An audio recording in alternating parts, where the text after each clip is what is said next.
የአንድ ሚሊዮን ብር የትራፊክ ቅጣትና በዱባይ ላይ የከፈልኩት የሶስት ዓመት የላብ ዋጋ ይላል ብሬክስ።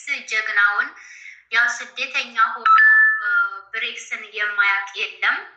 እንግዲህ ጀግናችን ለሌሎች ወንድሞቼ መማሪያ ይሆናቸዋል ጥንቃቄ ለማድረግ ብሎ የራሱን ጉዳት ወደ ሶሻል ሚዲያ አምጥቶታል ማለት ነው።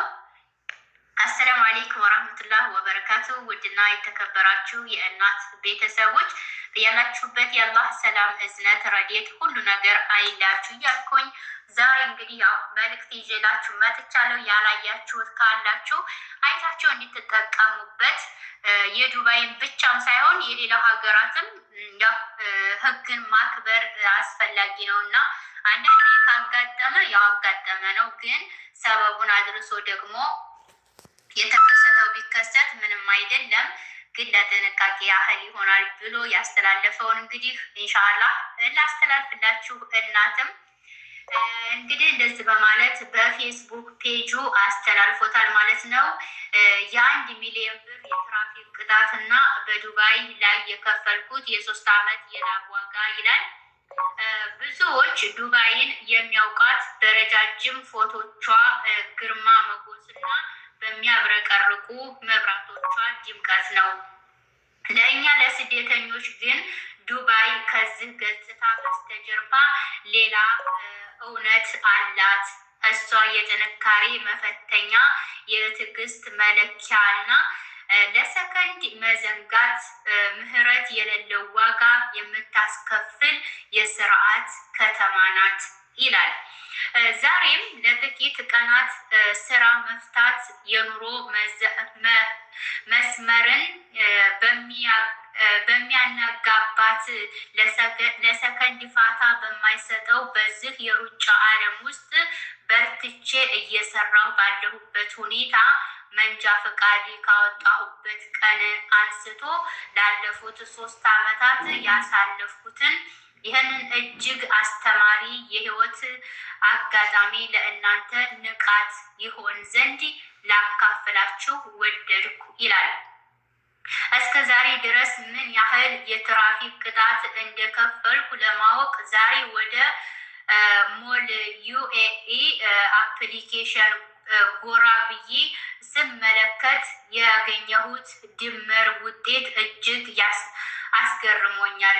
በዚህ ጫና በእንቅልፍ ማጣትና በከፍተኛ ድካም ውስጥ ሆኜ በመንገድ ላይ በሚፈጠሩ ጥቃቅን የትኩረት ክፍተቶች ምክንያት የተከፈለው የቅጣት ድምር 25,635 ድርሃም ደርሷል።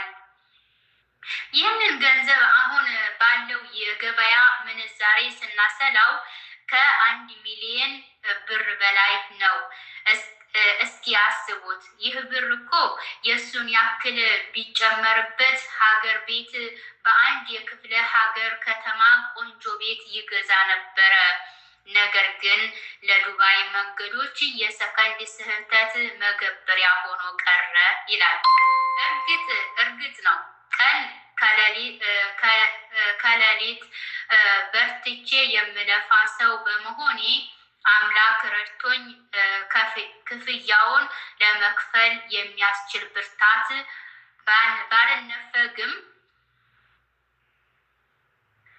ባይነፍገኝም የላብን ዋጋ እንዲህ ለቅጣት መገበር ቁጭቱ ግን ቀላል አይደለም። ከዱባይ ሕግና ከመንገዱ የታዘብኩት የማይጠፉ እውነት። ዱባይ የሕግ ሀገር ናት። እዚህ ሀገር ረሳሁት ወይም ለጥቂት ለሰከንድ እኮ ነው የሚል ሰብአዊ ሰበቦች በቴክኖሎጂው ፊት ዋጋ የላቸውም። መደበኛው የፍጥነት ቅጣት 600 ድርሃም አካባቢ ቢሆንም እነዚህ በስራ ግፊት የሚፈጠሩ ጥቃቅን ስህተቶች በየጊዜው ሲደመሩ ግን የዓመታትን ልፋት በአንድ ጊዜ የሚበሉ ይሆናሉ። ተደራደርኩ የሚባል አማራጭ የሌለበትና የሚቀጣህ ካሜራ እንጂ ሰው ያልሆነበት ስርዓት ነው። ይህንን የተቆለለ ቅጣት ሳትከፍል መኪናህን በየዓመቱ ማደስ አትችልም። ራስህን ለመቀጠል የግድ ያንን የላብህን ዋጋ መክፈል ይኖርብሃል። ስራ መፍታት የህይወትን ሰላም በሚያዋቅሱበት ከተማ ውስጥ ህግን አክብሮ መንቀሳቀስ አማራጭ የሌለው የህልውና ጉዳይ ነው። ይህንን ያህል የገንዘብ መጠን ለትራፊክ ቅጣት መገበር ከባድ ቢሆንም እውነተኛ ጽናት የሚገለጠው ግን ፈተናውን በስራ አሸንፎ መሻገር ሲቻል ነው። ዛሬም በኩራት የምናገረው ያን ሁሉ ጫና ተቋቁሜ በፈጣሪ እርዳታና በስራዬ እየከፈልኩ ዛሬም በዚህችው ከተማ በርትቼ መስራቴን ነው። ገንዘብ በስራ ይተካል፣ ማንነት ግን በጽናት ይገነባል። ለተመልካቾቼ የማስተላልፈው መልእክት በየትኛውም የዓለም ክፍል በስደት የምትለፉ ወንድሞቼና እህቶቼ ጥንቃቄያችሁ ከልፋታችሁ ይቅደም። የለፋችሁበት ገንዘብ በህልማችሁ ስኬት እንጂ ለመንገድ ራዲሮች እንዳትገብሩ ተጠንቀቁ። ስደት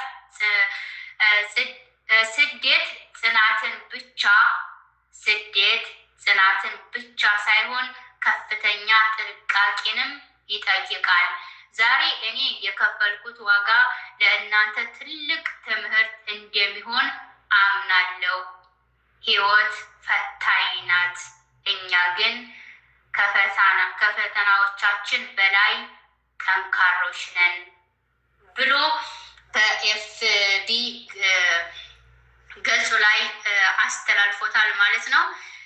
ኢንሻአላህ ወደ 521 ኮመንት እንደዚሁም ደግሞ 3800 ኬ ነጥብ ላይክ እንደዚሁም ሸር ደግሞ 88 ሸር ያገኘ መልእክት ነው። ሁላችሁም ተጠቀሙበት እንላለን።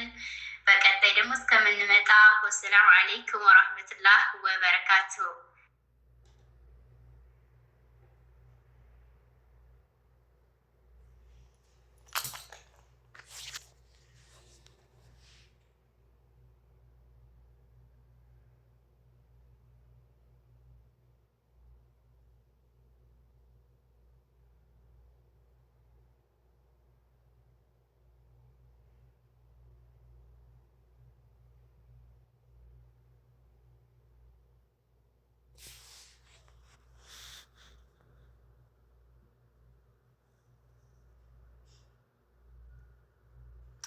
እና ያው እዚህ ላይ ይሄ ምልክቱ ደግሞ ያው ላይቭ ላይ ሆኜ እያስተላለፍኩት ስለነበረ የላይቭ አክቱ ነው እንግዲህ ወደዚህ ከች ያለው ወደ ቪዲዮ ማለት ነው። ማሻአላህ